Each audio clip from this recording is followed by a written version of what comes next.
A bad month doesn't define your business, but how you react to it does, right? And one important key takeaway from there is the fact that you're going to have bad months in business, right? You're going to have seasons where things are working really well, and then you're going to have seasons or even days where you're like, fuck, I wish I just worked a normal job. Like that is completely normal as a business owner. It is completely, it's standard, right? It happens, right? With the best of us. Now, the most important thing is that when you look at a bad month or a month where you're not as profitable as you want, or you're not where you want to be just in terms of what the last month's growth was, make sure that you aren't reacting to it based on emotion of where you want to be, not where you should have been based on the actions that you should have taken. I know that was a lot to get at one point, but what I'm trying to get to is if you had a really good month last month, right? And this month you're on track to having a good month, but it could have been better or it could be better, right? But it's not going towards the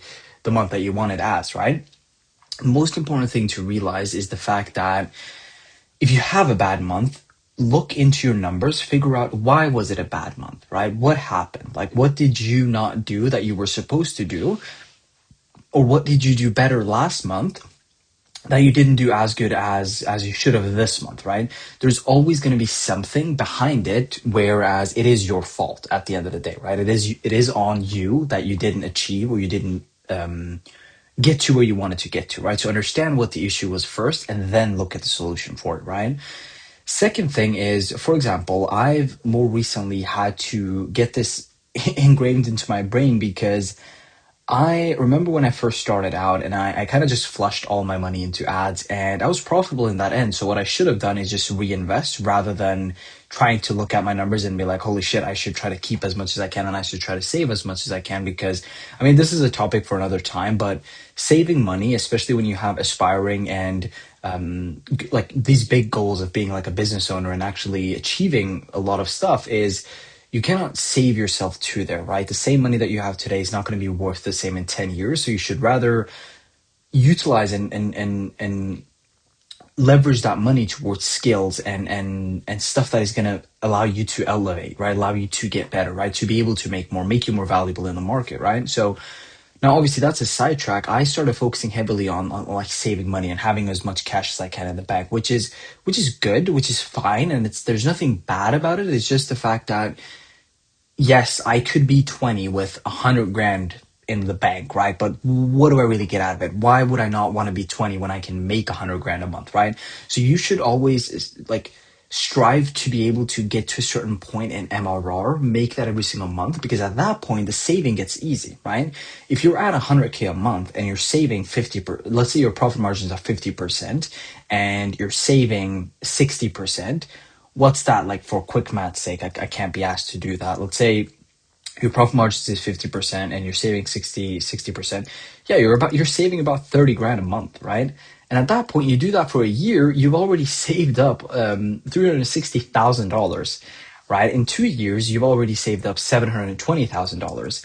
And say you just ended up saving, let's say 70%. Say you ended up saving 75%. Okay, let's make it a lot easier. Let's say you're making 50 grand a month and you're saving 75%. You're saving about 37 and a half grand a month, right?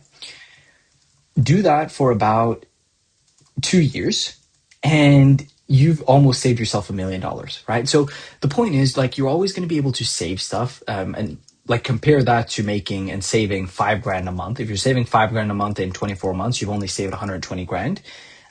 Whereas you focus on getting more money, making yourself more valuable. By the end of that 2 year sprint that you're going to have regardless, you're going to make more money than what you would have done now regardless. Now, again, we went on a tangent there. That's not really what we're supposed to talk about. The reason I was tying that into that is because I started focusing heavily on that, right? And now I've started to realize that if I have a profitable month or when I do have a profitable month where I break even or everything is going good, like just reinvest more into ads, right? Put my balls on the table and just spend more, right? If I'm spending 100, why not spend 250? If I'm spending 250, why not spend 450, right? Just up the budget, up the budget, up the budget. As long as it makes sense, as long as you're profitable on the back end, up the budget, make it work, right? Like that's the most important thing. And that's the only way that you're going to really grow your business is by doing that, right? So don't allow yourself to think that, oh shit, I had a bad month. what the fuck happened. Like, yes, look at the numbers and understand, right? If you look at the numbers and you're going to most likely figure out that either it was something that you should have done that you didn't do, or you got lazy and you didn't do what you were supposed to do, which is again, same thing. Or the last part, which I covered earlier as well, was something happened financially where maybe you've invested into something that took a big chunk of the actual revenue that you made. Say, for example, let's say I make 30 grand in 1 month and I invest in a course that is 15 grand, right? Then obviously I've taken half of what I made that month in revenue, right? But again, it's a reinvestment that comes back to you. So you need to make sure that when you're looking at your numbers you're looking at, just make sure that you don't determine the likelihood and the livelihood of your business. Remember, it's like 90%. Like, I could check like how many businesses how many businesses fail in the first year, right? So about 20% of new businesses fail within their first years. And within five years, about half of them fail, right? And about 65% within year 10, right? Now this just makes it so much easier to look at, because it's like, when you think about it, it's just about sticking into the game. The people that have stayed for 10 plus years and more, they've just been in the game for too long, right? And they just don't give up, right? So don't let one bad month determine how you look at your business or how you feel like your business. Just make sure that you bounce back from it.